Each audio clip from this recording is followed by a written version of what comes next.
தெரிந்த அன்பான விசுவாசிகள் இன்றும் இருக்கிறாங்க பூமியில். கடன் வாங்கினா அதில் தசமம் கொடுப்போம்.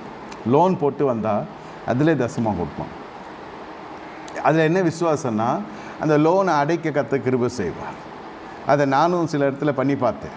கடனை அடைஞ்சது கர்த்தரை ஆசீர்வதித்தார். அல்லேலூயா. யாராவது லோன் வாங்கி யாராவது தசமம் கொடுப்பாங்களா? சம்பளம் வாங்கினாலே கொடுக்க மாட்டான். ஆனால் எனக்கு அந்த மாதிரி விசுவாசிகளை கர்த்தர் கொடுத்துருக்குறான். லோன் வாங்கி அதில் தசமம். நான் தான் அதை பைத்தி கர்த்தனமாக அதை செய்கிறேன்னு நினச்சேன். ஆனால் இல்லை, கொஞ்சம் பேர் இருக்கிறாங்க.